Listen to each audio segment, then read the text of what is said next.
Geographical thought में जो है हम जर्मन भूगोलवेता को पढ़ रहे थे, जिसमें हम लोग ने हमबोल्ट के बारे में जो है पहले लेक्चर में पढ़ा है, समझा है। अब जो है हम इसमें रीटर के बारे में जानेंगे। तो जो कार्ल रीटर हैं इनका परिचय देखते हैं इसमें। कार्ल रीटर जो है ये हमबोल्ट के ही समकालीन भूगोलवेता रहे। हमबोल्ट के साथ ही जो है कार्ल रीटर को भी आधुनिक भूगोल के आधार पर जो है स्तंभ का दर्जा प्रदान किया जाता है। आधुनिक भूगोल का जो संस्थापक हमबोल्ट को माना जाता है और कार्ल रीटर को उन्हीं के साथ जो है स्तंभ का दर्जा दिया गया है। प्रादेशिक भूगोल के क्षेत्र में इनके जो विशिष्ट उपलब्धियों के कारण इन्हें हम प्रादेशिक भूगोल के जनक के रूप में भी जानते हैं। तो आधुनिक भूगोल का जन्मदाता जो है हमबोल्ट और प्रादेशिक भूगोल का जन्मदाता या प्रतिपादक कार्ल रीटर। कार्ल रीटर के जो है कुछ महत्वपूर्ण पुस्तकें हैं। इनमें जो है इनकी जो सबसे महत्वपूर्ण पुस्तक है उसका नाम है अर्धकुंडे, यानी भूविज्ञान से संबंधित है अर्धकुंडे। अर्धकुंडे जो है बहुत ही फेमस पुस्तक है जो कार्ल रीटर की है। अगली पुस्तक है इनकी लैंड्सकुंडे, जो प्रादेशिक भूगोल से संबंधित है। तो अर्धकुंडे और लैंड्सकुंडे इनकी जो है दो प्रमुख पुस्तकें हैं। इनकी जो है प्रमुख विचार है, इनकी जो विचार है उनमें जो है पार्थिव एकता का विचार, ईश्वर परक विचार, संपूर्ण की संकल्पना का विचार, प्रादेशिक उपागम का विचार, प्रादेशिक भूगोल एवं जो है क्रमबद्ध भूगोल, इसके अलावा जो है प्रगतिशील विचार, नियतिवादी, ये सारी जो है इनकी विचार थी जो है, जिसके बारे में इन्होंने जो है अध्ययन बताया है, जो है बताने का प्रयास किया है।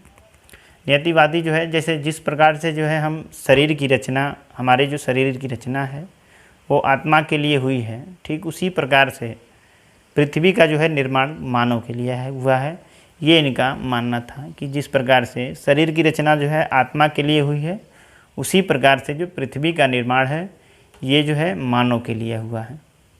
रीटर के जो है अध्ययन व जो विधि वर्णन है ये कुछ इस प्रकार हैं कि जैसे रीटर जो है इनके जो अध्ययन है और इनके विधि वर्णन है, इसमें जो है इन्होंने अनुभविक विधि, तुलनात्मक विधि, विश्लेषण व संश्लेषण विधि, इसके अलावा जो है मानचित्रण विधि, प्रादेशिक विधि और जो है ये सारी जो है इनकी विधियाँ थी। अनुभविक विधि, तुलनात्मक विधि, विश्लेषण संश्लेषण विधि, मानचित्रण विधि, प्रादेशिक विधि, इन जो है ये सारे विधियों के बारे में उनके द्वारा बताया गया है कार्ल रीटर के द्वारा।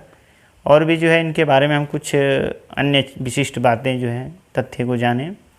तो इनकी जो विशिष्ट तथ्य है उसमें सबसे पहला तथ्य यह है कि जो ये थे उद्देश्यवादी और ईश्वरवादी भूगोलवेता थे। ये जो कार्ल रीटर हैं ये एक उद्देश्यवादी और ईश्वरवादी भूगोलवेता थे और ये जो है कि कहीं भी कोई भ्रमण नहीं किए और एक जगह बैठ के ही सारी जो है अपनी जो है कथाएँ लिख दी।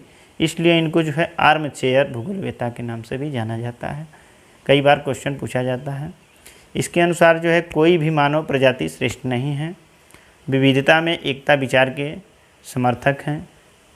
तो कार्ल रीटर को जो है आर्म चेयर जो है भूगोलवेता के रूप में भी जाना जाता है।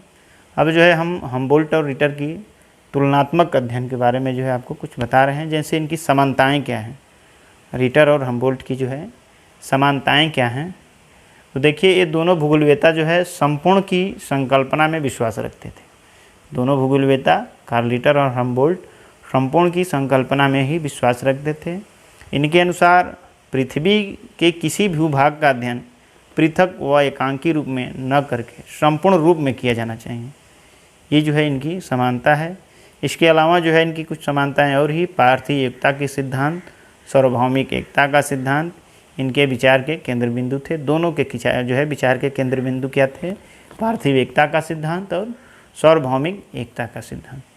दोनों की मृत्यु एक ही साल में हुई थी, ये भी इनकी समानता है। कार्ल रीटर और हमबोल्ट दोनों की जो है मृत्यु एक ही जो है समय में हुई थी, लगभग 1859 जो है इसमें।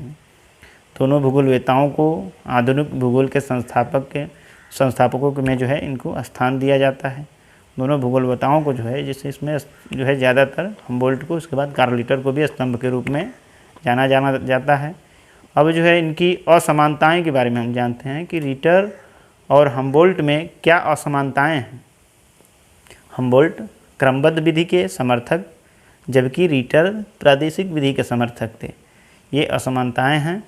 हम्बोल्ट की जो पार्थिव एकता की संकल्पना है वो धार्मिक अथवा मानव केंद्रित नहीं थी, लेकिन समस्त प्रकृति के जो संतुलित एकता के संदर्भ में थी, जिसका अंग स्वयं मानव ही था। लेकिन जो रिटर की पार्थिव एकता का संकल्पना था, ये ईश्वर परक दृष्टिकोण वाली थी। जो रिटर की पार्थिव एकता की सिद्धांत जो संकल्पना है, इसमें ईश्वर परक दृष्टिकोण था, और जो हम्बोल्ट का था उसमें मानव जो है दृष्टिकोण वाली थी। इसके अलावा जो है और भी असमानता बात करें तो इसमें हम्बोल्ट प्राकृतिक विज्ञान के अध्येता और खोज यात्री थे, जबकि रिटर क्या थे, एक आर्मचेयर भूगोलवेता थे। हम्बोल्ट जो है खोज यात्री भी थे और रिटर केवल आर्मचेयर, यानी ये कहीं गए नहीं थे अपने कोई रिसर्च के लिए। जबकि रिटर के अनुसार जो है भूगोल को मानव विज्ञान का विषय मानते हैं। हम्बोल्ट, अगली जो है इनकी असमानता देखें तो हम्बोल्ट ने जो है प्रकृति की रचना में ईश्वरीय शक्ति को महानता नहीं दिया है। हम्बोल्ट ने जो है ईश्वरीय शक्ति को बिल्कुल महानता नहीं दिया है, और जो रिटर हैं ये ईश्वरीय जो है शक्ति को ईश्वरवादी भूगोलवेता थे ही। जो रिटर थे ये ईश्वरवादी भूगोलवेता ही थे। इन्होंने जो प्रकृति की रचना में ईश्वरीय परियोजनाओं को ही महानता दी है। तो ये दोनों की असमानता है। हम्बोल्ट ईश्वरवादी नहीं थे, रिटर ईश्वरवादी थे। अब जो है देखते हैं कि जो है क्या निष्कर्ष निकलता है। तो निष्कर्षतः जो है हम्बोल्ट और रिटर के बिना जो है आधुनिक जो भूगोल है इसकी संकल्पना नहीं की जा सकती थी। आधुनिक भूगोल का जो ऋण है हम्बोल्ट और रिटर को ही माना जाता है। इन दोनों भूगोलवेताओं ने अपने समय में जहां भूगोल के आधार स्तंभ के रूप में कार्य किया, वहीं जो है वर्तमान भूगोल